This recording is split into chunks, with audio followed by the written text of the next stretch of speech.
Hey guys, I'm Becky, and today I'm going to be talking to you about how divorced parents impact children. So, the purpose of this video is for my parenting class here at Illinois State University. I am a family and consumer science major and had to conduct research to portray a message to you guys as my audience. So, to get started, divorce is legally separating and dissolving a marriage. I do want to point out right away that not every divorce is the same. Some can be for the better if there is abuse or violence in the home. Today, most of my research is going to focus on the negatives of divorce that children end up facing. From a child's point of view, in early childhood and adolescence, they know the signs of a fight beginning between their parents.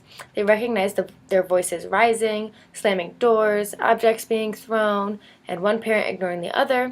So, with that said, children start to see their parents differently because they see them, fighting all the time, and it gives them a negative feeling toward them. This is considered a war in the household, where the relationship between parents and the parents to the child become disconnected. Typically, the impact of children, it declines their academic performance. It increases crying when they see the parents fighting, and then this creates fear of the unknown of what's going to happen. And then this leads to a child wanting to leave and avoid all conflict and just get out of the house. So, looking at very young children, children have social difficulties, more behavioral problems, and psychological distress. This is found from observing children's play when they are playing imaginary house. They incorporate separated families and they have the parents fighting. Some other effects of young children are separation anxiety, aggression, nightmares, and eating disturbances. For some, these strains can be short term, and for others, they can be long term. It really just depends on the family and their type of divorce that they're going through. Seen in late childhood, there is a naive theory of affection. For example, when a family has a second child, the first child feels like they have to share the parent. So this leads to jealousy, anger, and depression. The naive theory is also seen in divorce, from children thinking affection is tangible. Being tangible, they think you have to touch it to be able to feel the affection, when really affection is on the inside, like an emotion. So when the parent divorces and one is leaving the house, a child perceives this as loss of love from the decrease in time spent together. Research shows that boys follow this naive theory more often than girls do because if they're living with their mother, they don't have a same-sex parent to relate to. Now, this brings us to if we were going to change the family system by adding a step parent. It is seen that gaining a stepfather increases behavioral issues. Parents have to maintain sensitivity and responsiveness for the child to limit their poor behavior. This is demonstrated in authoritative parenting style, which includes setting clear boundaries, having open communication, and showing warmth to the child when needed. Parents being stressed and having a decreased amount of time and energy for the children creates mental health difficulties for the child because they feel as if they're not getting attention they need. If they are having an achievement or a development, they want to be awarded for it. But if a parent doesn't have time, then they feel like they're just being shoved to the side. So this is a branch of the naive theory because when a child isn't getting that attention, then they think the affection is gone. Variables that affect this and have the child's behavior be poor is from circumstances like socioeconomic status, amount of sensitivity from the parents, and their education. For some, research shows that having a greater income buffers these negative influences, but it's not how it is for everyone. It really just depends. Going off what I was saying earlier about the authoritative parenting, the child parent relationships are best when they have a secure base. So a secure base is when a child feels comfortable with the presence and the absence of a parent. They know that they can explore and still come back and have the comfort of the parent when they need it. So in a study focusing on 6 to 9-year-olds, parental separation interrupts that parent-to-child bond. This then creates challenges with other relationships, and the child becomes to have anxious tendencies. As mentioned before, some child outcomes from divorce are short-term and others are long-term. So going into the long-term ones, if a father and a child, if their relationship is good when parents are together, then typically in the long run they will continue that good relationship. So it's good to have the father being involved with raising the child for the long run. This is because childhood experiences influence our thoughts of contact with one another, along with parent resources.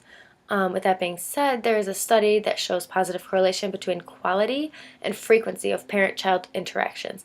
This means that when there's more contact and more time spent together, the child feels like the quality of the relationship is also better. Separation comes adjusting to geological distances.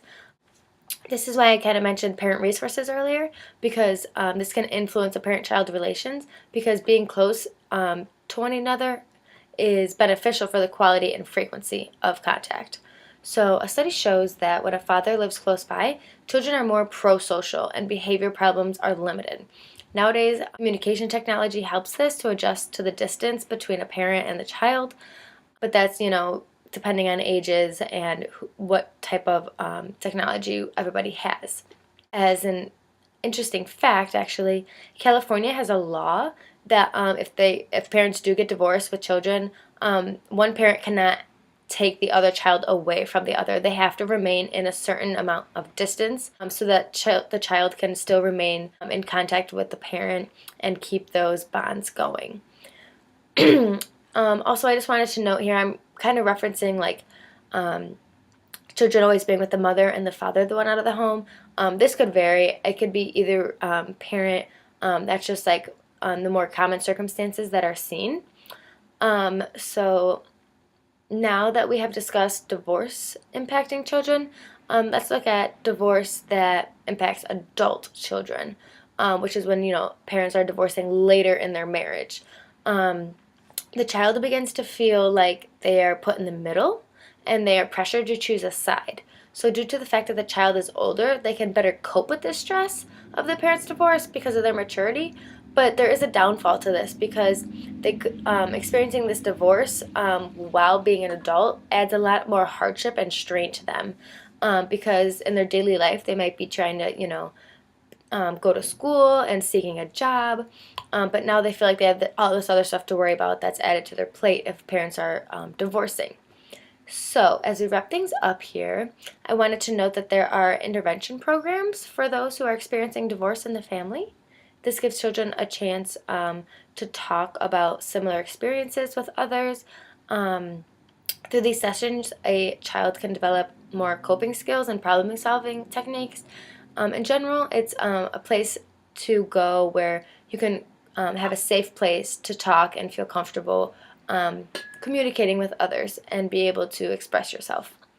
So lastly, I just want to compare children of divorced families to intact families.